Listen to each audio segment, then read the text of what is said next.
Hello again, folks. It's Barry with Barry's 8-Track and Classic Car Radio Repair. And the subject of tonight's video is going to be a unit that was returned by a customer who said that the radio was working okay on both sides, but the 8-track was only working on the left side. Now, the first thing that we're going to talk about in this video, though, was the way this customer packed the unit.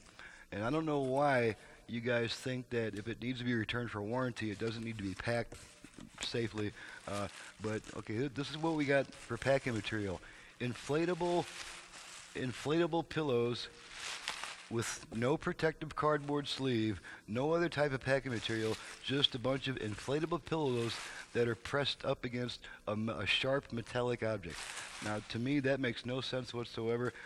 This customer was extremely lucky that the unit did not arrive with any damage, because that would have voided the warranty according to my terms and conditions that the customer agrees to in writing.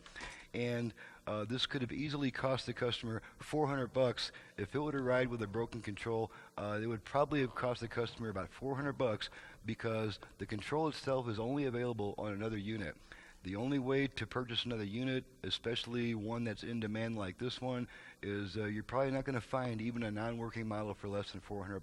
But at any rate, we got extremely lucky. The customer got extremely lucky that there's no damage, and also there's no problem with the unit. So we're going to go ahead and turn this thing on. We're going to zero in on the unit a little bit more.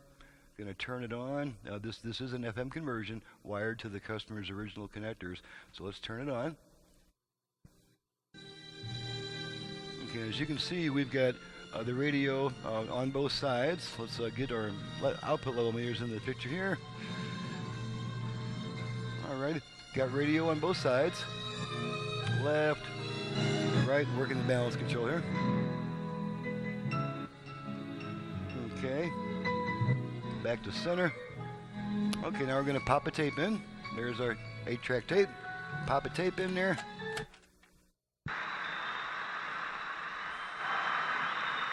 Okay, and as you can see, the tape is working just fine on both sides. You got cool water when the fever runs high. Switch tracks.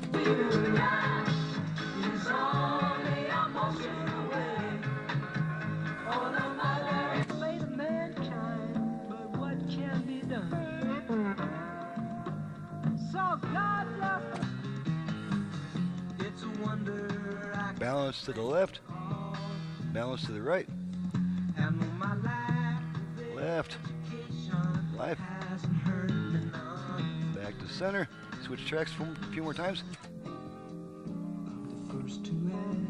Okay, now what we're going to do, we're going to back off the camera so you can see me smacking on this thing. We're going to smack the heck out of this unit, make sure there's no loose connections that would cause the 8-track to cut out on one side. And as you can see, I'm giving it some pretty good smacks here, and that output is not wavering one little bit. So let's switch tracks a few more times.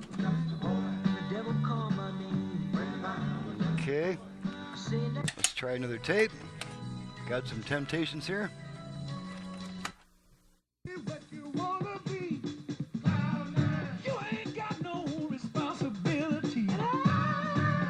Switch tracks.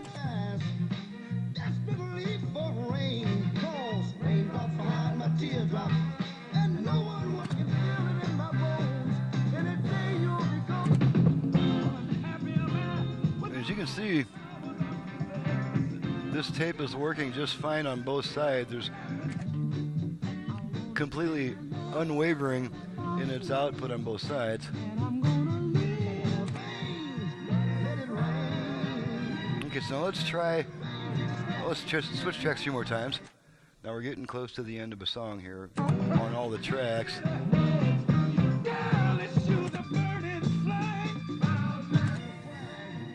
End of a song there.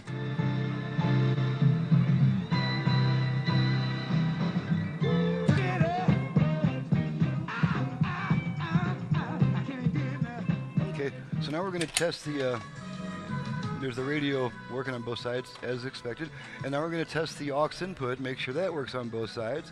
I'm just going to feed a quick tone into it. Okay, left side, right side, and of course there's going to be that 20-second delay before the radio comes back on because of that box circuit. But there is nothing wrong whatsoever with this unit. It's working just fine. I even smacked the heck out of it. It did not waver one bit in its output. So we'll just wait for this radio to come back on, and then we'll conclude this video. There's our radio back. Okay, so this is ready to go back to the customer. The customer will be charged for return shipping, and this is a good time for me to kind of make a little bit of a spiel here. Let's see if we can get this. Okay, get this unit back in the picture, and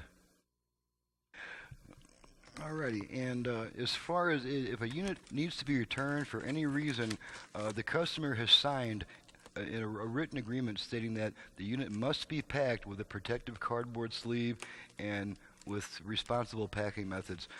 This is just absolutely unacceptable. Inflatable plastic pillows, and as you can see, some of these have already been deflated because this is a metallic object with sharp edges. Inflatable plastic pillows are not going to protect it. I specifically state that the unit needs to be in its protective cardboard sleeve, which I show the customer how to make, and for some reason the customer, when he's first sending the radio in to get repaired, he packs it nicely, but when he needs to return it for whatever reason, they always just throw it into a box and they don't pack it worth a shit, and that is not acceptable. And that could have been what we got here is a unit that is perfectly fine, but because of the customer's careless, irresponsible packing methods, could have cost that customer $400 or more to get a replacement control if a control got broken, because that's how much you got to spend to get this type of control. It's only available on another unit. You have to buy a unit to get the control. So this could have easily cost the customer $400 or more to replace a part that the unit didn't even need to be sent in. I don't know what he's overlooking in his car, but the unit itself is working fine, so it's ready to go back to the customer. And I'm sorry to be so harsh about this, but would you rather that I was harsh, or would you rather pay $400 for no reason, to have your radio repaired when it didn't need to be sent in the first place? So anyway, okay, I'm done with my spiel. This is Barry with Barry's 8-Track and Classic Car Radio Repair. Once again, another return that's working perfectly. And if you would like your unit repaired to this level of competency, to where even if you think you have to send it back, it's still going to be working perfectly, and it turned out to be a fault on your end, you can reach me directly at 928-533-9666. My website is in the description below. Thank you very much for watching, listening. Another return unit that there's nothing wrong with. We'll see you next time.